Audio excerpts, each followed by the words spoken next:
Hello students, today we'll start with the second part of first chapter matter and its composition.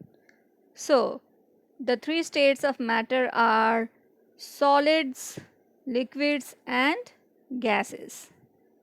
Solids. The particles of solids are tightly packed, vibrating about a fixed position or the mean position. They cannot leave their position and go. Solids have a definite shape and a definite volume. Solids have an infinite means which is not measurable number of free surfaces. So what are the main properties of solids? Solids have a definite shape and a definite volume. Why? Because the particles are locked into place. They cannot leave their positions. Then comes solids are not easily compressible because there is little free space between particles. Then solids do not flow easily because the particles cannot move side past one another. Now let's move to liquids. Particles of liquids are tightly packed but are far enough apart to slide over one another. That means they can pass on one another. Liquids have an indefinite shape but they have a definite volume.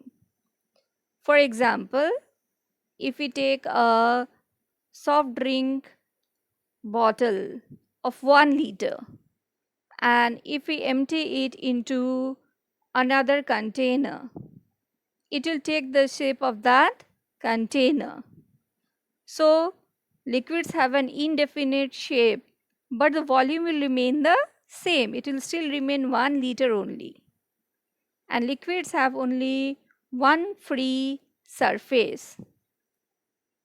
Now, liquids have an indefinite shape because the particles can slide past one another.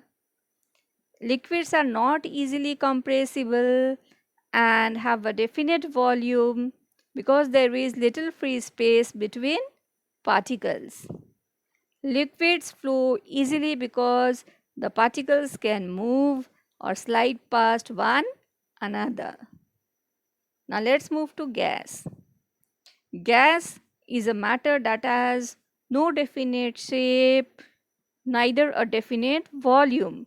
They take the shape of the container they are in. Example, the air all around us is a gas. So, gases have an indefinite shape and indefinite volume because the particles can move past one another. They can move in any direction. They have lots of spaces in between them. Gases are easily compressible. Compressible means they can be the molecules can be brought together because there is a great deal of free space between particles. Gases flow very easily because the particles randomly move past one another. They are free to move in any direction. Remember what is it called? Brownian motion. Now let's go through an activity.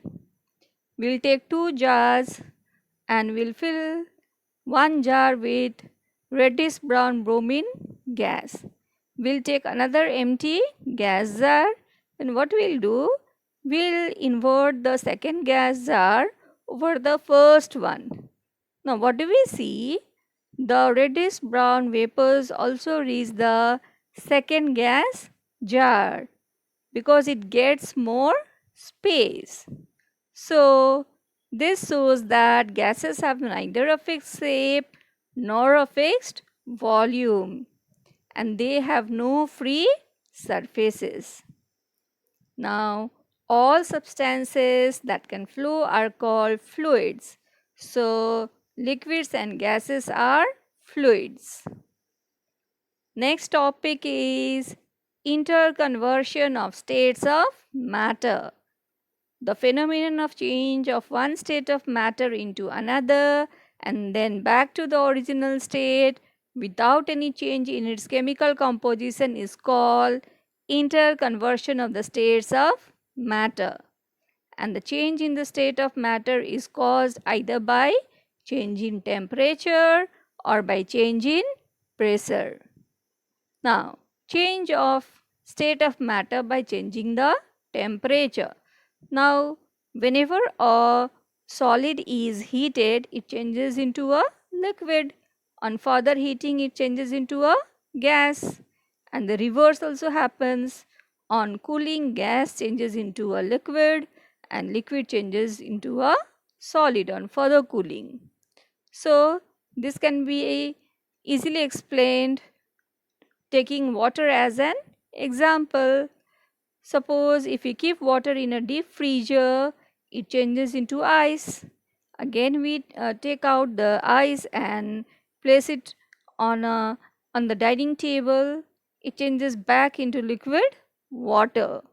So these are the three forms of water. Now you see how are the molecules arranged. So this diagram shows the arrangement of molecules. These are the solid molecules. They lie closely packed together with great force of attraction between them. The molecules of liquid, they lie less far apart from each other and their force of attraction is also less. In the case of gas, molecules lie very far from each other. That's why they have very less force of attraction between them. The position of molecules in solid, liquid and gaseous states. Now, see, this is an example of interconversion of water which I have already discussed with you. Another example of interconversion of states of matter is the burning of a candle. When a candle is burned, what happens to solid wax? It melts into liquid wax and a part of it is changed into wax vapor. Do you know what is wax vapor?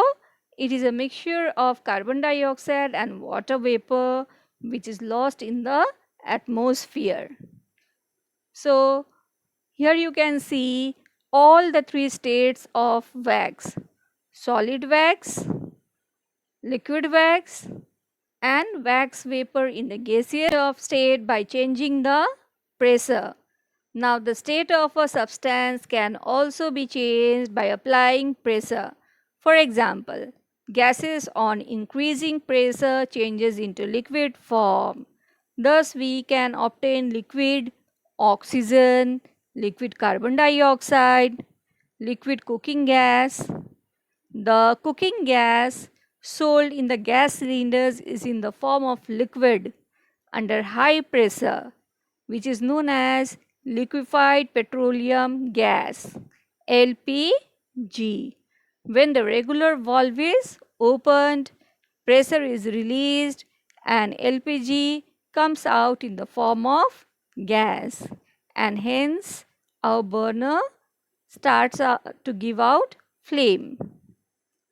Now there are few substances like camphor, naphthalene balls. You have seen it is used in cells, almirahs, iodine crystals which are violet in color, ammonium chloride which change directly from solid to gaseous state on heating and vice versa on cooling. So this process is called as sublimation.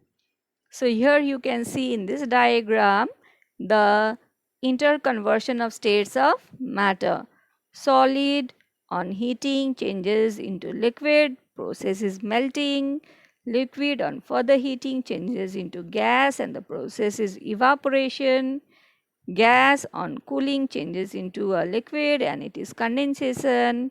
Liquid on further cooling changes into a solid and this is solidification, and solids directly change into gas. The process is called sublimation and the gases on cooling gives back the solid. Thank you.